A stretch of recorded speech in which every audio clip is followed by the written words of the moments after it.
മുസ്ലിം ഭൂരിപക്ഷമുള്ള പ്രദേശങ്ങളിൽ ഇതൊരു വലിയ ചർച്ചാ വിഷയമാകേണ്ടതില്ലേ എന്നതാണ് എന്റെ ചോദ്യം.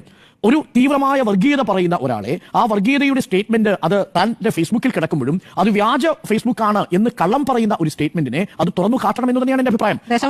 ദേശാഭിമാനി ഏത് പരസ്യം കൊടുത്തിരിക്കുന്ന CPM ഈ തെരഞ്ഞെടുപ്പിൽ ഏത് പരസ്യം കൊടുത്തിട്ടുണ്ട്? ദേശാഭിമാനിയുടെ CPM ഒരു പരസ്യം കാണിച്ചു. സമസ്തയുടെ 2 മുഖപത്രങ്ങളിൽ തന്നെ കൊടുക്കാനുള്ള ഉദ്ദേശം എന്താണ്?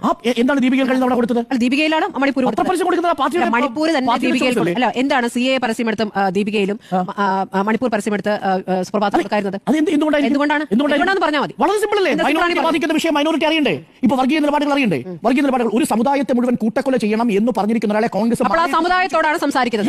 ആ സമുദായത്തിൽ ഒരു കൺഫ്യൂഷൻ ഉണ്ടാക്കാൻ വേണ്ടിയിട്ടാണ്. എന്ത് കൺഫ്യൂഷൻ? എന്താ ഇതിനകത്തെ കൺഫ്യൂഷൻ? സന്ദീപ് വരെ ഇങ്ങനെ പറഞ്ഞിട്ടില്ലേ? ഇതിനകത്ത് എന്താ കൺഫ്യൂഷൻ? സന്ദീപ് വാര്യർ പറഞ്ഞതിന് ശേഷമല്ലേ നിങ്ങൾ മറ്റേ ഇത് പറഞ്ഞിരുന്നത്?